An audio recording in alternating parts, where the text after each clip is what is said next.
Christina, welcome. Welcome, everyone. Those who are joining us for our Global Chamber Author Series.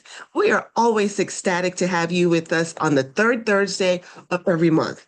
So most of you have it marked on your calendar. Some of you look for an invite, which we certainly don't mind, and even a little reminder. But I would like to remind you that this event occurring on a monthly basis is for you. It's to engage with purpose. And our Globinar, for our author series for Global Chamber, we are engaging with you again today. And we come with a workshop on 1 month and the subsequent month panel of authors, Global Chamber authors generally. And what we do, we show up as a vibrant community of writers worldwide. And whether you're an aspiring writer or you're already a published author, and here we're going to connect. You're going to have diverse experiences. You should be inspired through books to write a book or collaborate with books and through workshops, projects, leadership, and initiatives. So you are in the right place. And a greetings to you. Welcome, Terry. Welcome, bienvenue. I would like for you to also, in the chat, place your name, your contact information, because that's part of the engagement. And this program began over 3.5 years ago, Global Chamber Author Series, and it was began by Gloria Peterson, and we have the honor of having her with us this month. She's normally with us every month, but I know she made a move, and so she's back on board. And she started this program engaging authors and to discover that Global Chamber had well over 100 published authors in our mix, which is not a surprise because we are Global Chamber and we are in 550 metros and growing around the world. This is who I am. My name is Dana, Dr. Dana Austin. I head up the Global Chamber for Atlanta. I also am the CEO and founder of our Transformational Writers Academy. There's a lot of things, but the most important, I would say, is I'm a connector. I love connecting people. And I love when people are able to birth their books or do collaborations on a book, workshops, discussions. I've been to 2 book signings in the last 2 weeks, one in Bermuda and one here in Atlanta. That's because I like to support others. I like to engage. And so here's who we are as Global Chamber. We are the first and only global chamber of commerce located in hundreds of metros around the world, 550 metros and growing. But most of you knew that. For those of you who didn't, we are present. We have a presence. And our mission is to accelerate cross-border trade and investments in every region of the world. And how do we do that? We engage people like you. We engage top executives and leaders through warm connection, timely information, through our meetups, through our Globinars, because our vision is to create a world where it's just as easy growing across regions as easy selling across the street. Now, I could say that with my eyes closed, but I always like to read it because it just keeps me on point. So this is who we are. And that one of the components of what we do for Global Chamber is the Global Chamber Author Series. Where is Global Chamber located? Well, our headquarters is in Phoenix, Arizona at the Thunderbird School of Global Management. Yes, we are in a leading institution as a leader in our own right. And Thunderbird has 30 locations around the globe. So as members, as paid members of Global Chamber, as sponsors, you also have access to the Thunderbird connections. Isn't that great? Yes. Now, because this is going to be an engaging author series, as it normally is, I think I'm going to start off with the most obvious, which is to have you put your name and your link and the contacts. And I see some of you have already started that. So welcome. Welcome, Terry. Welcome, Gloria, our founder for Global Chamber Author Series. Welcome, Mark. Welcome, Gary. Welcome, Jennifer. We are ecstatic to have you. And Terry Morrison's one of our authors as well. We're going to have to pull her back in on one of our panels coming up. What's that? And So how are you welcome, feeling today? I am well. Thank you for asking. I'm ecstatic to be more precise because anytime I get a chance to come here and be a part of engaging and in connecting, I'm always doing well. So today we have a special treat. Are you guys ready? So this is part of the engagement. In your chat, we're going to use that in terms of engagement. So if you are ready to learn who our workshop presenter is today for our Global Chamber Author Series, in your chat, type number one. I need to see ones going up there before I actually introduce him. We want to be engaged, present, and getting all that we're offering today. Okay, I'm seeing ones.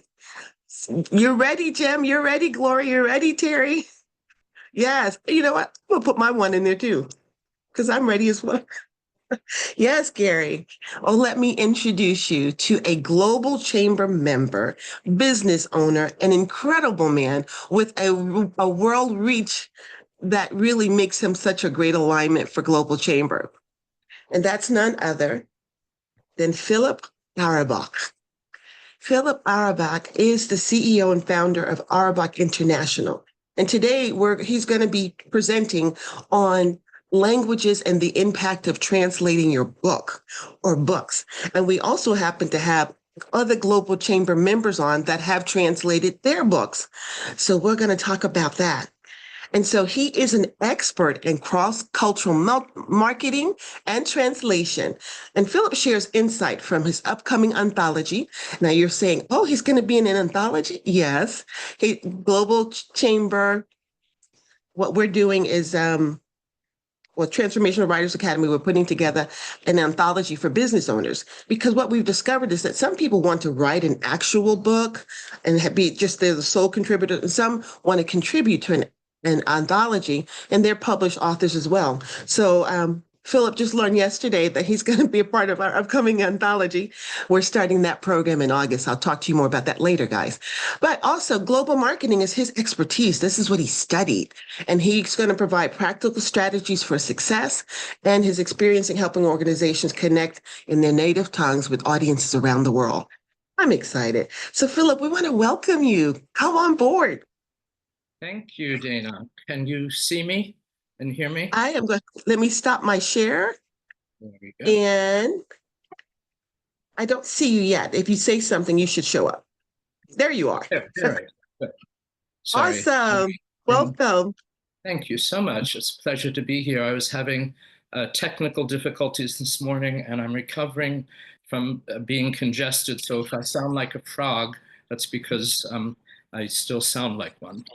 And that's well, you're here, you're visible, and you know what? Everyone is here. Whether you sound like a frog or not, we are going to engage in having an incredible time. So I just love your logo, Auerbach with the globe behind it is so fitting for what you do and also for our organization. So why don't you tell us about Auerbach International first, and then we can jump off into our workshop. Well, my company, Auerbach International, basically facilitates communication around the world and expands business opportunities around the world. And we do this by putting any kind of content that you may have into 120 major world languages with accuracy and precision. And that's very critical, as I will demonstrate during our talk. Yes. And basically, in doing this, again, we expand business opportunities worldwide. We've been doing this for over 35 years, making us, as far as I know, the oldest continual language agency in the country, if not the world, under the same management, which is why I'm gray. Well, 35 years is a long time to be doing excellence in the world of translation, more importantly, accuracy and precision. And I know that whenever we write or speak, and if there's an interpreter or a translator, or if you're interpreting yourself, we want it to be translated accurately. And so that is a business that will be around because we have such a diverse world, languages, and cultures. So we're ecstatic about that. Now, I know you had a question that you wanted to ask of the audience to kind of just jump out the gate with the survey. So you go ahead and ask it, and I'll type it in the chat. Okay.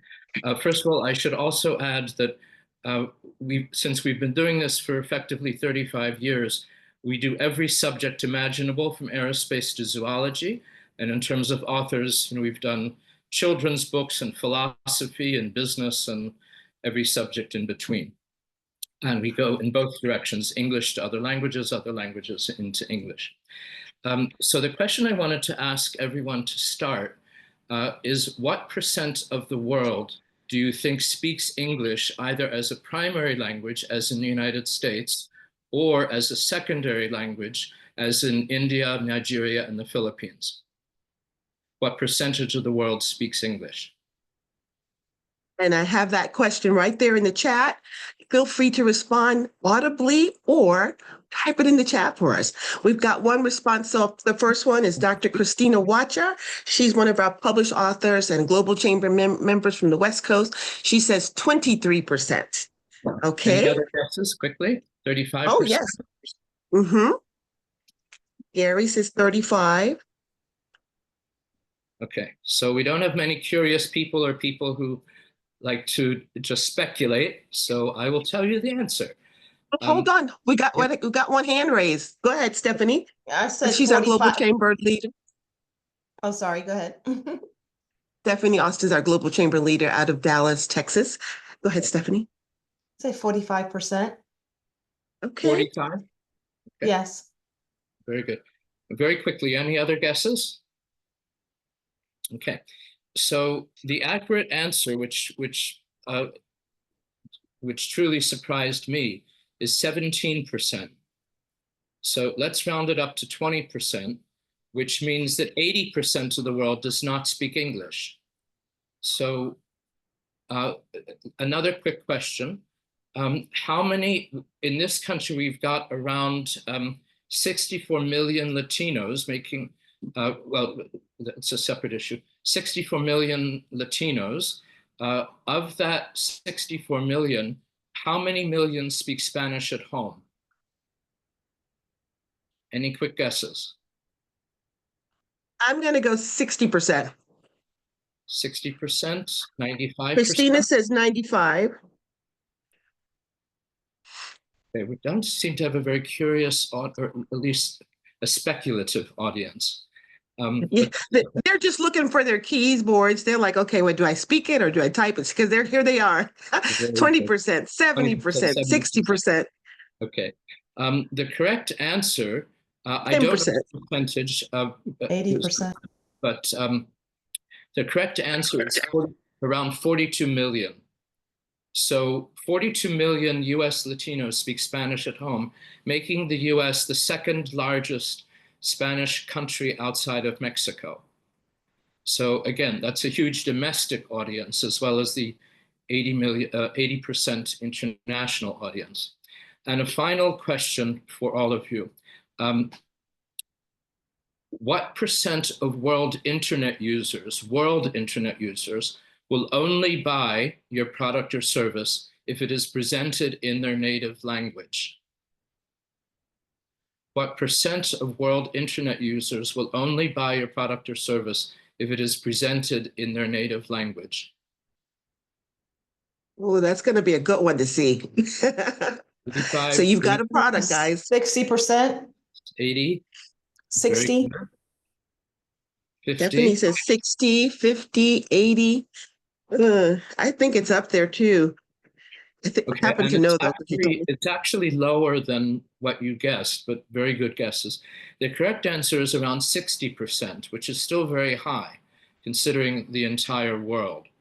So effectively what that means is that, again, around 42 million people, US Latinos speak Spanish at home. Around 80% of the world does not speak English, and 60% of world internet users will only buy from you if your information is presented to them in their native language, which means that if you want to increase your impact, if you want to magnify your influence, and if you want to broaden your reach, one of the best ways to do it is to present your books, your websites, your videos, your courses, your social media in other languages besides just English. So this obviously is a way to grow. Now, a lot of people assume that they can translate their books using AI. And that's a very valid assumption, but it's a very incorrect assumption if, and the very qualified if you value accuracy, precision, and cultural adaptation. So translating your books through AI can be done, or it can be done accurately. So again, if you want it done, then obviously, AI works. If you want it done accurately, there's another step that's involved, and that's where we come in. So as I will illustrate in a moment or two, the way to do any translation, whether it's a book, social media, website, brochure, manual, contract, anything, the way to do any translation accurately is, if possible or if necessary, a combination of AI to start, but absolutely with human professional linguists to edit, verify, proofread, and check that all the nuances are correct. So in our case, the professional linguists we use have at least 10 years ongoing experience in the field, which means they are not part-time professors, they are not amateurs, they're not your cousin who used to live in that country for 5 years and has come home, because those people usually do not speak nuances and expressions correctly. They must be native speakers of the target language, which means the language it's going into. They must have professional training as translators or interpreters, and I will distinguish those in a moment. And they must speak your subject terminology, which is very critical. So for example, as most of you know, each industry has its own vocabulary. If you buy a house, people will talk to you about points and mortgages and home equity loans and so forth. If you talk about software or law or any other fields, there's special vocabulary.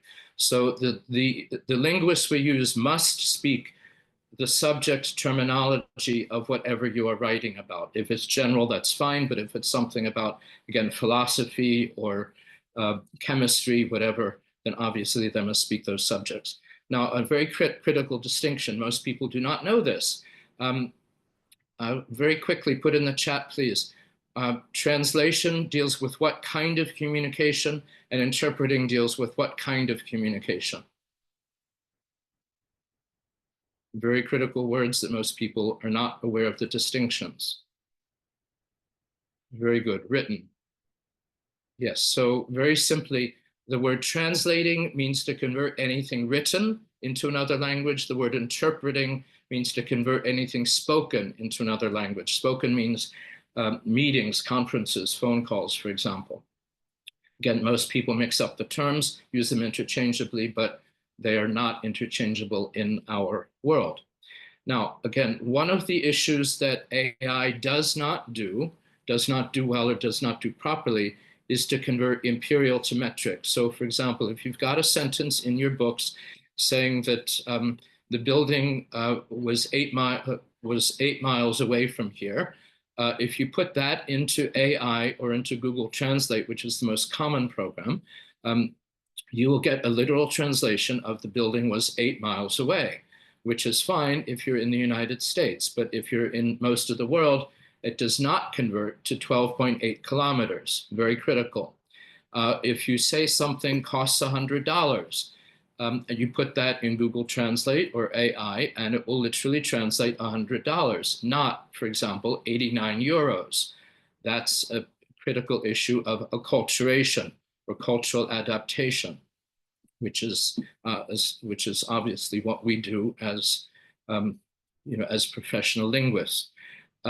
So these are very simple examples of what AI by itself does not do. Now, if you know what questions to ask AI, it will generally give you the proper answers. But most authors are not aware of these translation issues, so they don't know what questions to ask, which is why you need companies like ours to have the professional linguists do an editing to make sure it's done correctly. As another very simple example, if you put in Google Translate the sentence, my son or my daughter plays soccer, you will get a translation into most languages, my son or daughter plays football, because that is the proper translation in other languages. But as we all know, what the game that we play in the United States, the rest of the world calls American football, and we call soccer. But in most AI programs, especially Google Translate, our game is el fútbol, their game is el fútbol. There's no distinction. That's, again, not correct, not correct adaptation, cultural adaptation.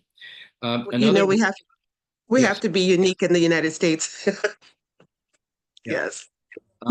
Yeah, we think that we're very special in many ways. We are, but we impose our uniqueness on other parts of the world, shall we say, lightly. Now let me give you another very interesting example that most people don't think about. A Danish friend wrote to me this wonderful sentence: "The chairman of IKEA and I went out for a walk to pick up some fags." Now, very quickly, those of you who are not shocked by that, what do you think that means? The chairman of IKEA and I went out for a walk to pick up some fags. Mm. Okay, unmute yourselves. Let us know what you think the interpretation of that means. Very good. Prostitutes, very good. Any other guesses? Come on, this group, you're authors, you need to be creative. Okay, so the word fat, and this is a word that actually does translate properly in Google Translate, because it's a British English word which simply means cigarettes. So nobody wins the packet of Marlboros. But yes, so fag in British English means cigarettes. So if you do mean it in the American sense, again, this is where the editing comes in, that you have to translate from British English into American English.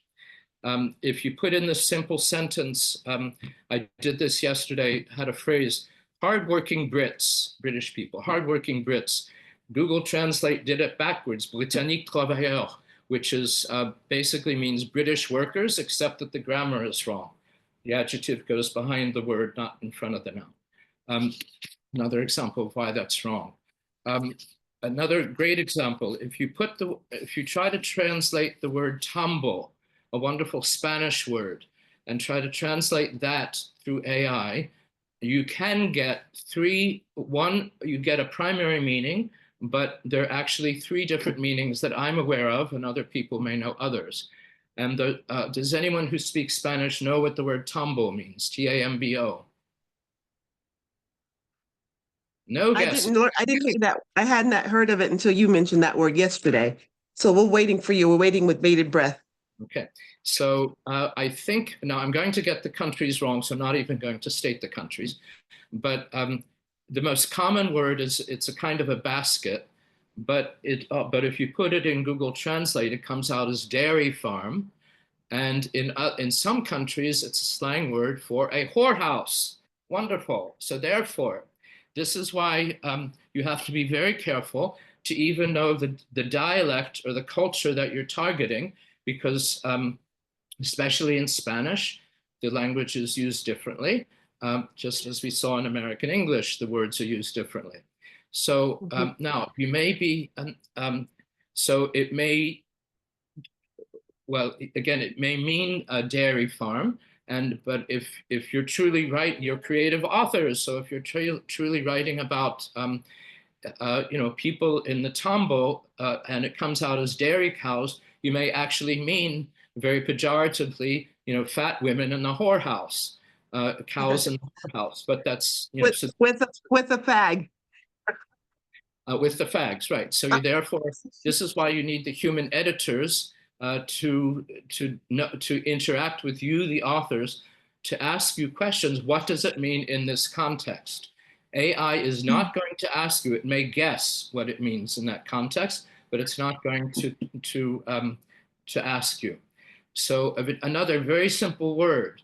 In English, we can easily, in English and Western languages, we can say your brother or your sister. And, that's perfectly reasonable. But in East Asian languages, Chinese, Japanese, and Korean, there's no such word for brother, there's no such word for sister, because you must distinguish in those languages between older brother, younger brother, older sister, younger sister. And my first reaction when I first heard this, when I first learned this, was yes, but what if you're born a twin? The one who comes out first is the older, the one who comes out second is the younger. Very simple. So, Yeah. So if you use any kind of AI program, it's going to assume you mean one thing, but it may mean something total. You may intend something totally different. And Philip, I don't know if you noticed, there's a few comments in the chat about that very same, those examples that you shared. Gloria mentioned the automaker who made the vehicle Nova. Ah, yes, And Gloria, thank you so much for suggesting that. That actually is the biggest myth in the language industry that actually did not happen.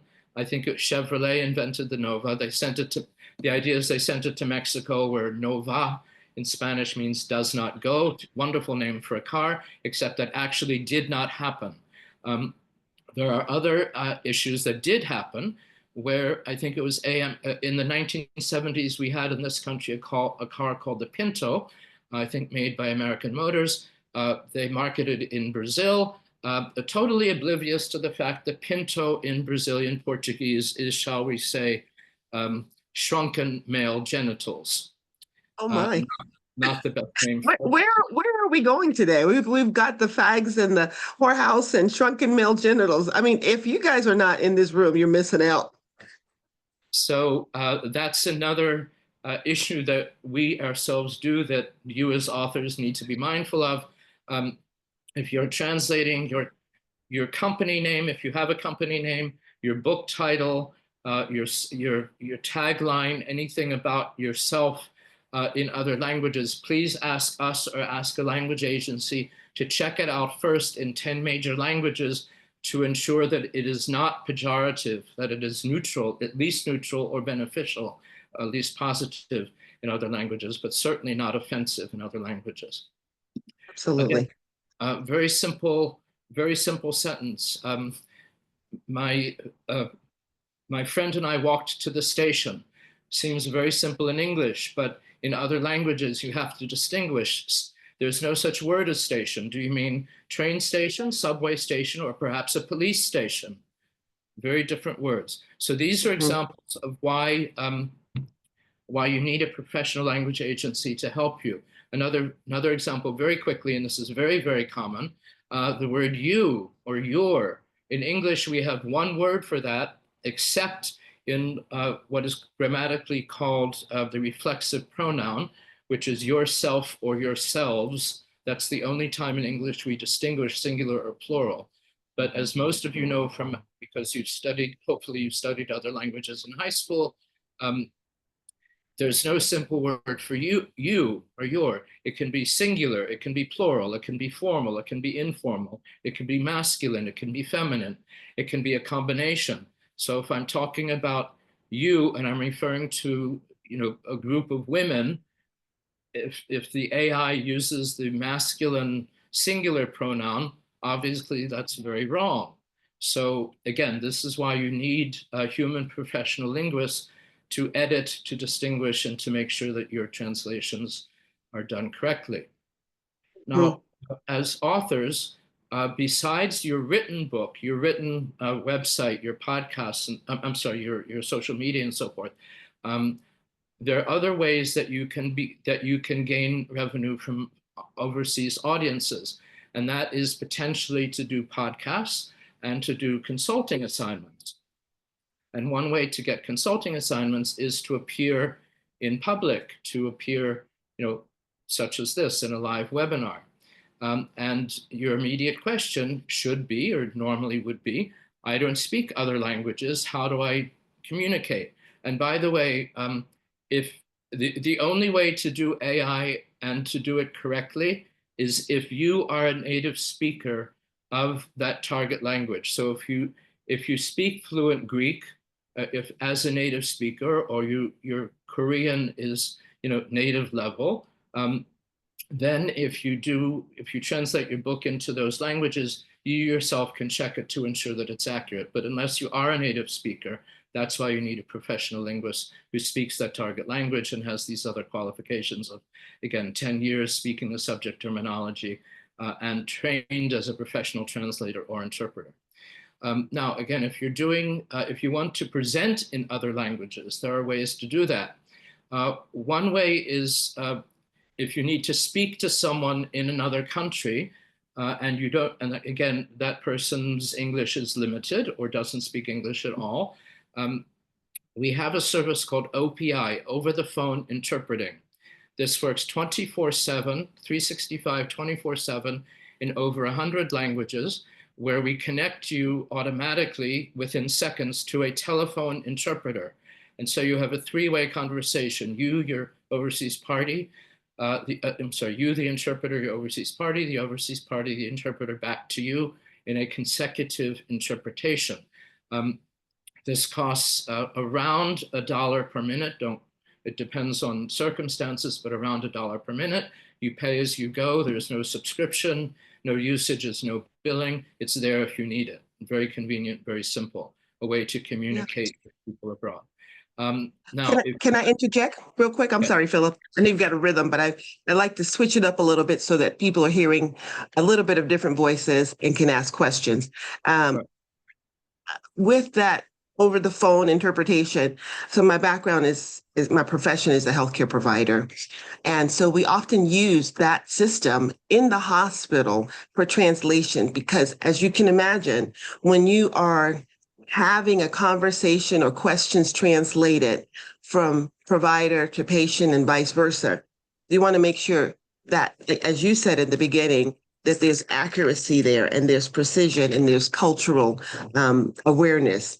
And so if someone is having a removal of a body part, you want to make sure that that's translated accurately and that they're understanding it. So family members often come in, children in particular, serve as translators when older adults go to the hospital or doctor's office, and they serve as a translator. But you can imagine that children's vocabulary is not quite as extensive as most adults, and neither is it specific to medical, to the field itself.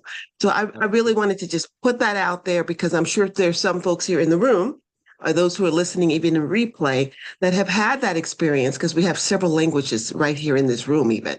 So can you just speak to that a little bit more? And I know I've shifted you a little bit, but I had to interject that since you're talking about OPI, over the phone interpretation. So first of all, and I'm delighted you raised that issue. Thank you, Dana. So first of all, hospitals in the United States must by law have an OPI system, because by law, they may not any longer rely on family members or children to interpret medical issues to the non-speaking immigrant. Because, for example, the doctor doesn't want to tell the patient and ask the 10-year-old child to tell the mother, you have cancer. It's obviously much too shocking, even if the child knows the word for it, or you have cirrhosis of the liver or something. Again, children don't, normal English speakers don't know those terms in other languages. So hospitals must use OPI systems. But you raised a very good point, an example that I like to use. The Mexican immigrant mother took her son to the emergency room. She did not speak English, took her son to the emergency room. And again, this is a chat for everyone. Please put in the chat the answer to this. And this is something that everyone should be able to do very quickly. Told the doctors that her son was intoxicado. So what does that sound like? Very quickly, intoxicado in English sounds like what?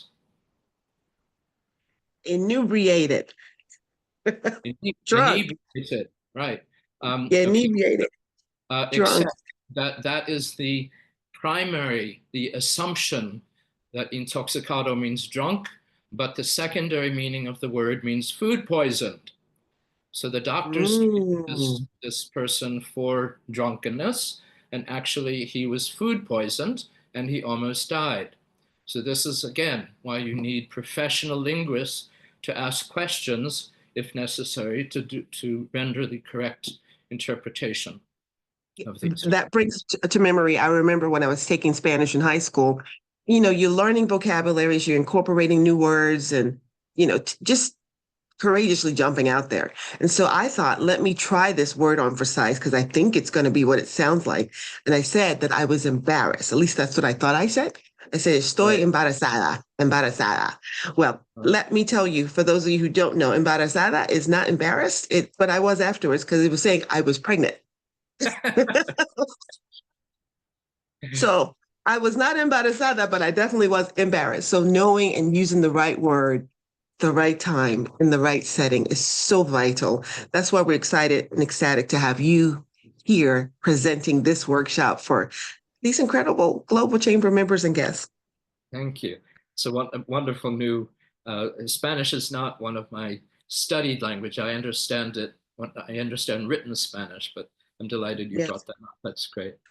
Well, one question that's a good segue to interject here is some of the people in the audience are curious because I can tell by the looks on their face that well, those who have their cameras on anyway, they're like, how did Philip get into this?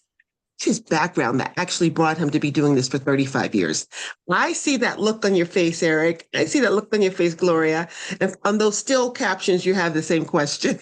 So this is a good time, if you would not mind sharing with us, how did you get into translating, interpreting, doing this for 35 years or more? Tell us Well, about your first of background. all, language agencies are called LSPs, language service providers, and most LSP owners, from what I've learned over the years, is that most of us got into this business by total accident. It's not something you grow up with dreaming one day I'd like to be an LSP owner.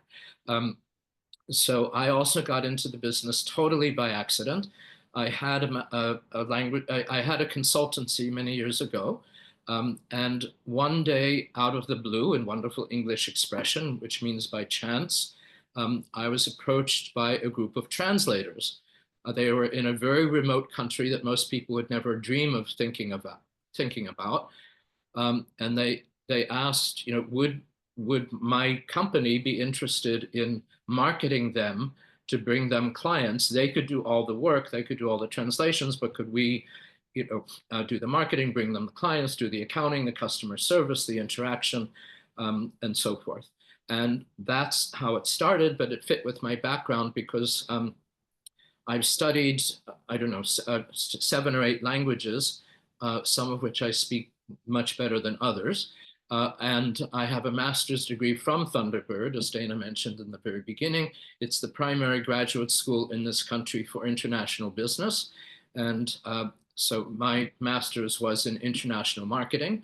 And so I figured, all right, well, this is interesting, combining this group of translators who obviously do languages with my background in languages, with my master's in international business, international outreach.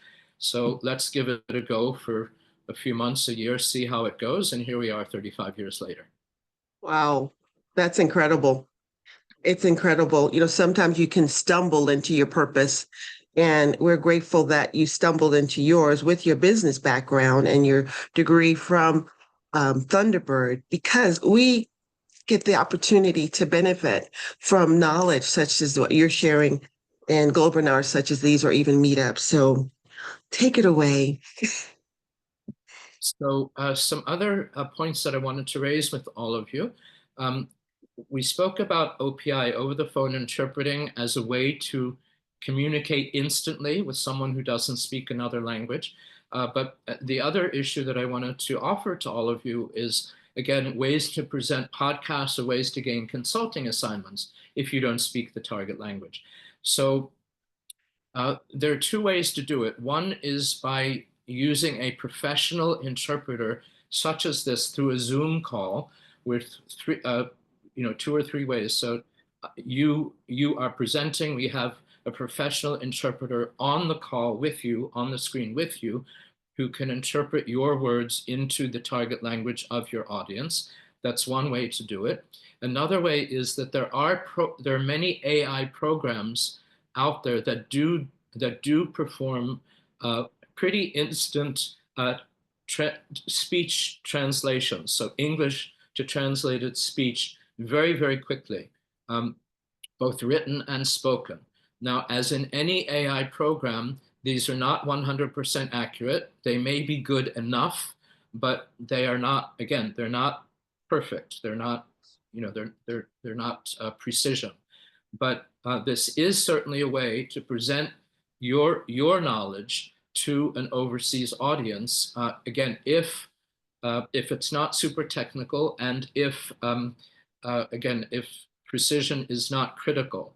So these three ways, again, OPI for immediate phone conversations, these AI language conversion programs to present, and also if you do want precision and accuracy, to use a professional interpreter on screen with you to render your words. And by the way, that will add, that will double the time. So if you're speaking, well, there are many ways, there are ways to do it consecutively and simultaneously, and I can discuss that with you individually if you'd like.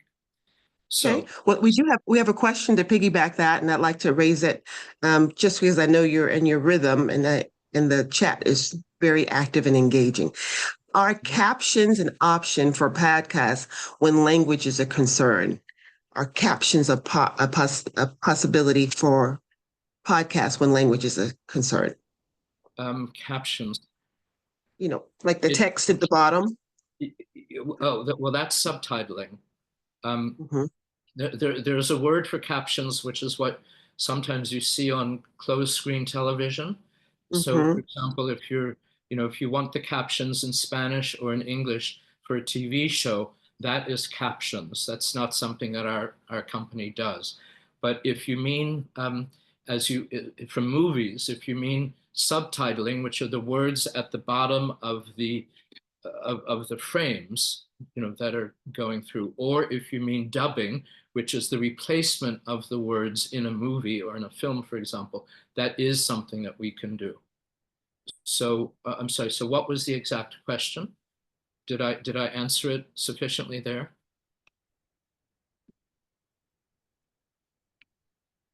Okay, I assume so. But so again, for movies, anything for films or films or movies, or yeah, those are the main things. We can easily provide subtitles, or we can provide dubbing. We can provide dubbing or voiceovers. The words do have there's a distinction between the two meanings, voiceovers and dubbing, but again, most people combine the two. But we can provide subtitles or dubbing for any films or movies, or social media courses, or e-learning courses that you may have. Any other questions? Thank you for that, Philip. We're learning quite a bit, and that's why we're here. Dubbing versus voiceover versus subtitles, translation versus interpretation. And we do have a question. Christina, Dr. Christina Wachter. Go right ahead, Christina. Unmute yourself, though. Okay. There you go. Okay, this is great stuff, Philip. I really am intrigued by this whole process. I wonder more about your process, though. Could you please explain a little bit more about marketing once the books have been translated? The marketing is a totally separate issue, something we can potentially help with. We do have a global marketing division, shall we say. But the easiest answer is it depends. It depends on a lot of factors. Who is your target audience? What's your target country? What is your capability in marketing? Do you know of, or do your authors have contacts, for example, in groups, or in groups is the wrong word. Why am I having a mental blank? Something like the Global Chamber. Do you have certain affinity groups, or do you have certain specialty groups that you're a part of that can help market your book for you? Can you do social media to market your book? And again, this is, for example, by translating the book title, having keywords, and putting your social media in other languages. So that's something that you actually do? You put the social media into other languages as well? Yes, we can easily translate your social media into other languages, and uh, and your book title, by the way, in other languages may be very, very different. For example, we just recently translated for a Costa Rican author. His Spanish book was called Ingravidez, which means weightlessness. We translated it from Spanish to English and acculturated it, which was very critical. And in English, it will appear in the title of Crisis of Gravity. Very different. Mm, Um, mm. because weightlessness in English had a very different nuance, or again, depending on, it was a nuance because it wasn't quite what the book was about. It was more of a crisis of gravity. So in any case, yeah, so we can help with the marketing, but there are many factors that go into it in terms of again, affinity groups. That was the word I was looking for. Affinity groups you may be part of, or subject groups. Again, if your book is about real estate, well, that's very different than if it's a novel. Mhm. Relations with publishers internationally, again, there are many different factors involved. Okay, thank you. Absolutely. Thank you for that question, Christina. Philip, I wanted to be mindful of the time so that if you want to cover one or two more aspects in the next 3 or 4 minutes, because we want to allow time for a few questions, and then for Cesar or Doug, our leaders, to comment as well. So I know we were going to touch on the podcast, and then you mentioned marketing. Christina brought that up, and consulting. Yes. Can you speak to that? Well, first of all, if Doug or Cesar are on the call, then I have to pretend that I'm much more intelligent than I am. So hopefully I've baffled them, which I hope I've done. You got us all. We're believers. Okay, well, that's good to know. So yeah, basically just as a summary, again, most of the world does not speak English. So if you're looking to make an impact in the world, this is translating your book and appearing on podcasts or on webinars or in conferences, either in person or remotely, is a way that we can empower you to do this. And in essence, as authors, you write books partially for ego, but also to really expand your impact. And that's really what we do. We expand companies or individuals' impact in the world, expand your communication with other cultures, such as Latinos, Arabs, Filipinos, Russians, and so forth within this country, and also increasing global business opportunities. So again, depending on what your book is about, depending on what your expertise is about, you may be writing a book really to increase business opportunities more than just conveying knowledge opportunities. And all of this, what we've been speaking about, is a way for you to do that. And Yes. I'll end with another very simple example that our own translations save lives. And I'd like to use the example that we translate, in addition to for individuals and for companies and Fortune 100 companies, we translate for a lot of government agencies. One of our clients is the California Department of Motor Vehicles.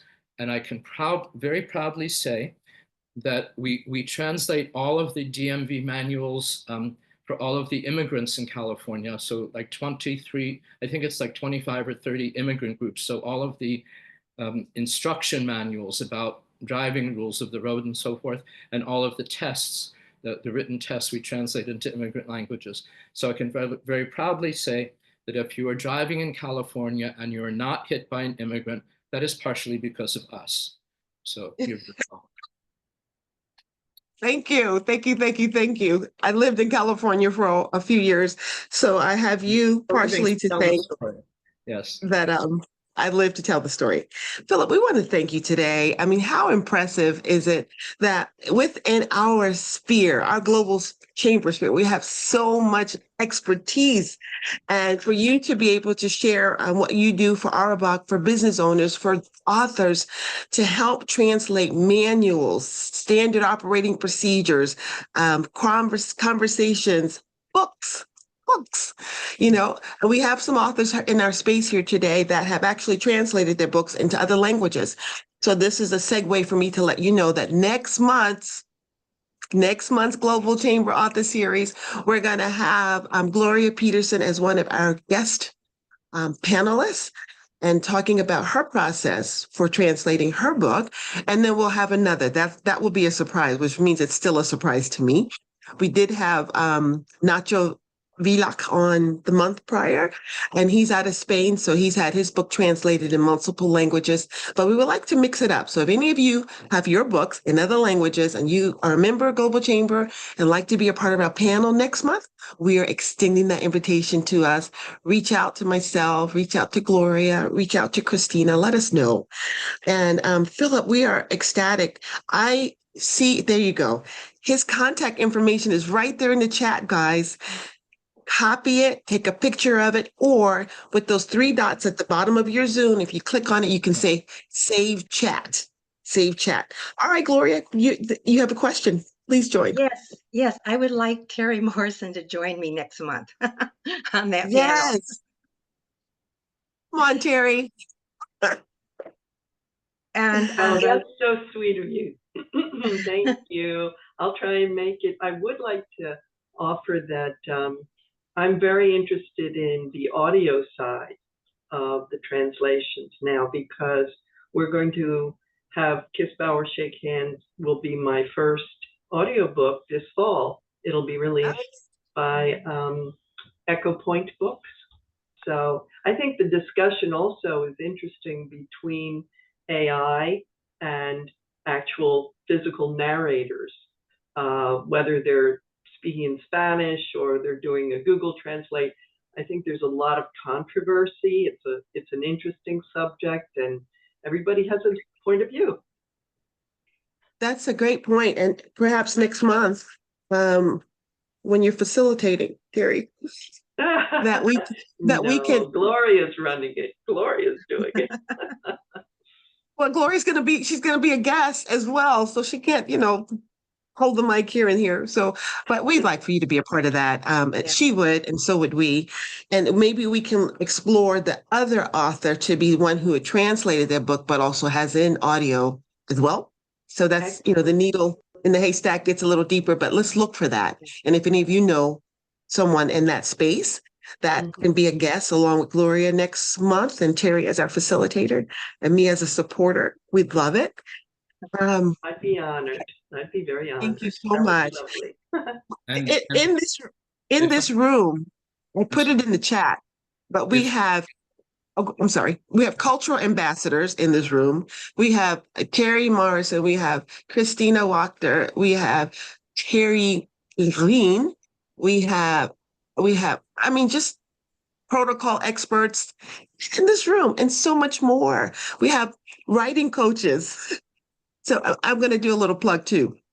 I've been plugging everybody else, so let me plug too. So in August, we're starting our next 90 Days to Manuscript Masterclass. Start August 7th, finish October 31st. So what a gift for Halloween, right? Your manuscript completed. And then in the next month, we will be starting our anthology. So these are for people right here in this room who want to contribute to a business anthology in your area of expertise. So we're going to add languages and interpretation to that.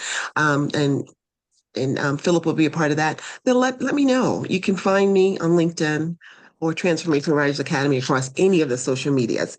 And so we will let you tie up the comments, Philip, and then Cesar or Doug close us out.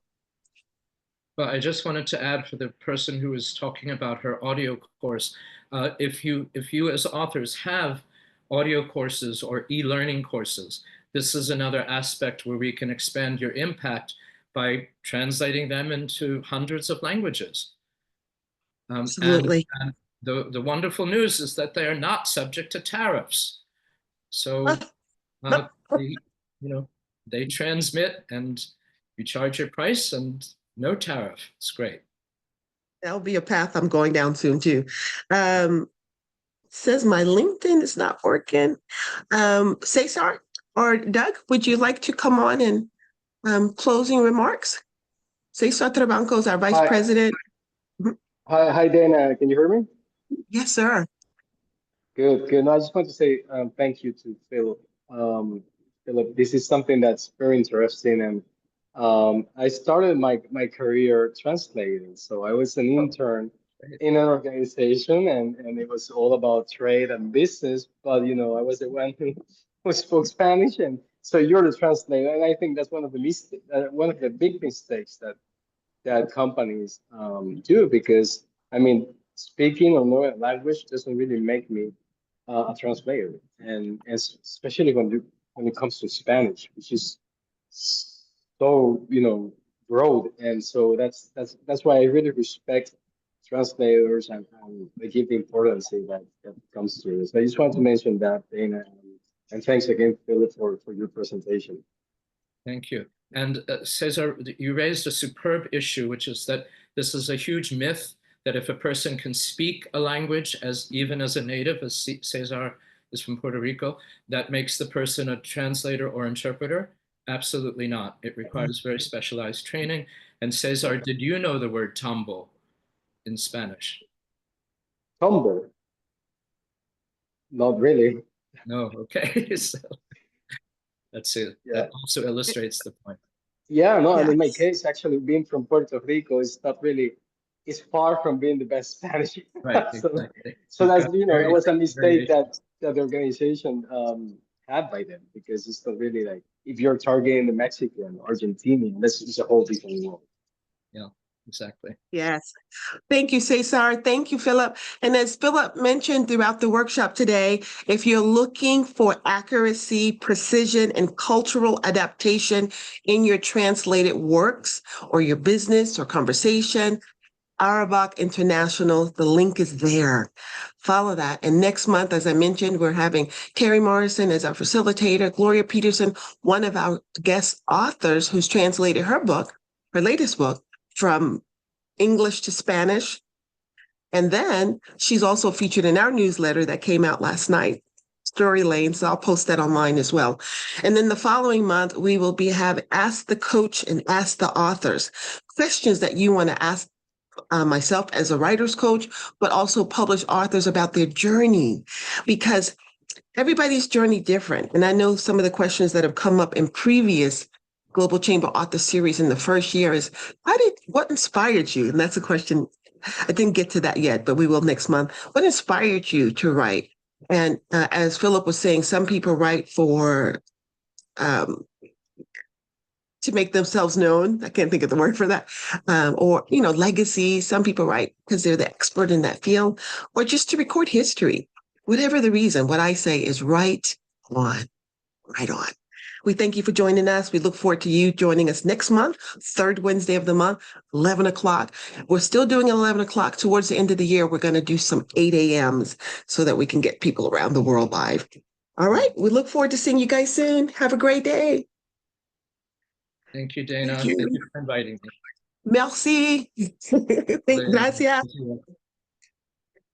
Domo arigato. どうもありがとうございました。